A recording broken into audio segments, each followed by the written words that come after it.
was working with an executive producer whose name is Alan Dewhurst, and Alan very, very sadly died of cancer earlier this year, very quickly. He was too young to die, but he was a man who was always curious about stories, and he read about this story, and of course it's the most incredible story, and at the same time he heard that Warwick Davis, who is the author of the film, who's obviously a very famous dwarf actor in Britain but also over the world, discovered that Warwick had also been interested in this story. Warwick has been researching little people in entertainment throughout history, and it was a story that Warwick knew about. So they came together.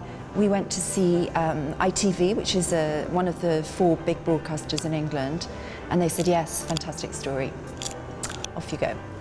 And that's how it happened. It was quite easy in a way, because I think it's, you know, people are always interested in the Second World War, the Holocaust. You know, it's still part of our history that is still so shocking to us. And I think there are always stories to tell, but you know, a lot of the victims of the Holocaust are dying. There are not many people left. And obviously the dwarfs are no longer alive, but it was still a story that could be told. So that's how it happened.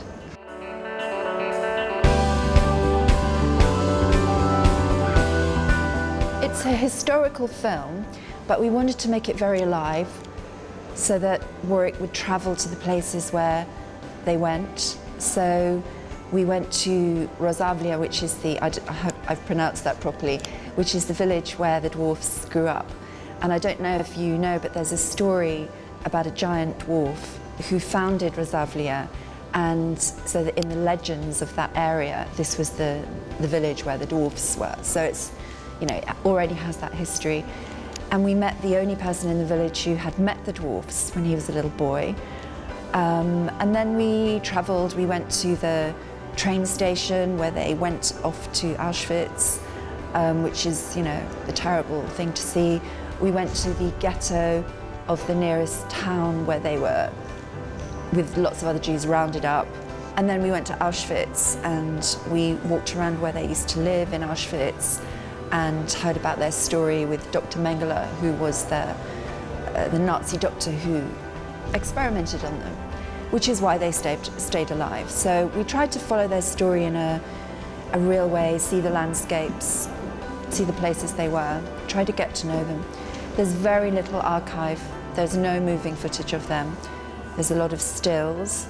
So we had to sort of create this sense of who they were as people with very little material, very little material. So, and also it was important that Warwick put his own personality into it. You know, he is a dwarf entertainer, they were dwarf entertainers, to try and understand what it was like. I mean, he can't understand what it was like to be persecuted in the war, but to put himself in the mind of a little person, he can do that.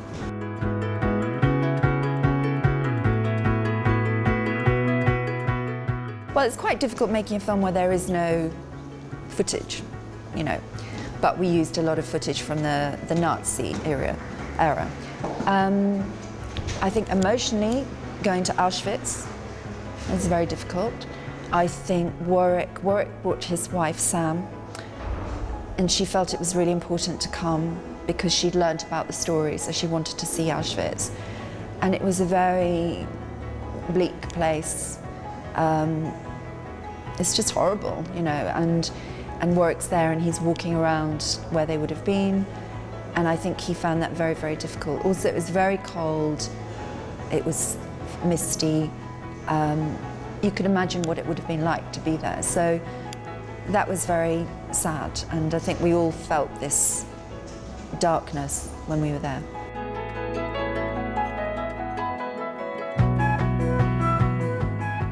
It's incredible, yeah. It's incredible. That is why the story is so incredible.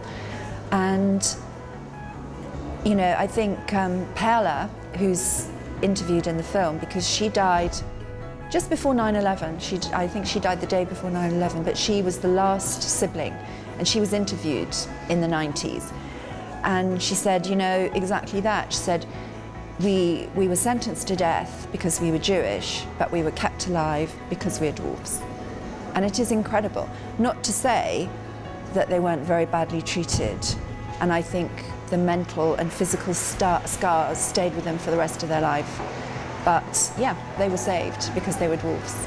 And they were very, very, very small. I mean, Warwick is a very small dwarf. They were maybe 1/3 of a metre smaller than Warwick, which is incredible, really tiny.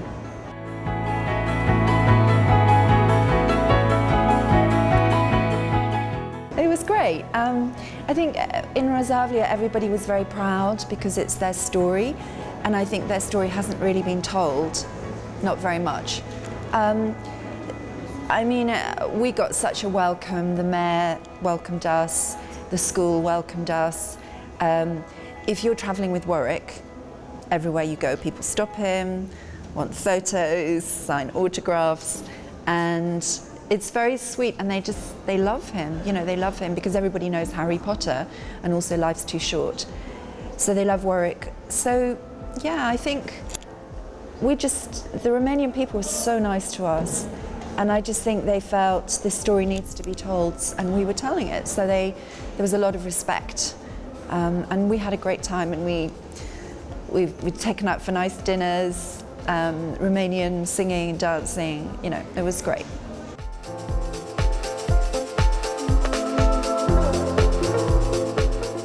Yeah, it's really interesting. I think traditionally documentary is always very important.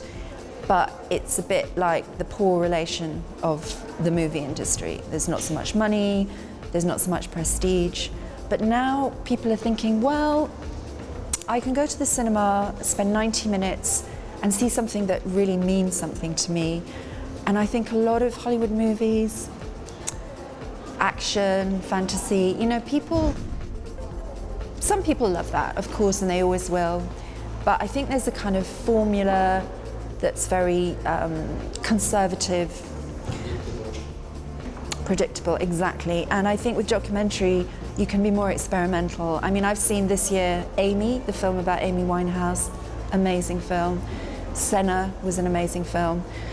One Day in September, you know, these films that really stay with you. And it's interesting because in the movies now, a lot of the good films are real stories. And I think, you know, real stories, they stay with you because they're true. And you can relate to those people because they're real people. And it's not you can't do that with a good feature film, but there's something about watching a film that's real that is an amazing experience. And more, I think, more emotional, more moving, more profound. So I just hope a lot more people want to watch documentaries. I think lots of young people want to make documentaries, so it's a good thing. We just need more exposure in bigger cinemas. And television, of course. Television is great, especially in England. But again, more and more, there's reality television. There's not so much space for, you know, serious documentaries. So it's a problem. We have to fight all the time.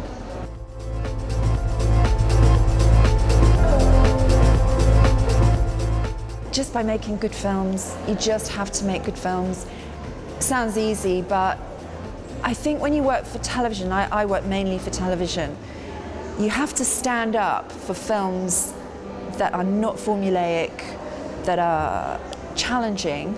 Reality television has changed the way people tell stories. It's formulaic. It's like the Hollywood movie. This happens, then there's Jeopardy, then this happens. And you have to fight against that just by making good films. You know, you still have to tell really good stories. I don't think you should make films that nobody wants to see because that's pointless. You shouldn't be self-indulgent, but you need to have real passion and really care about the people in your films, and then that comes through.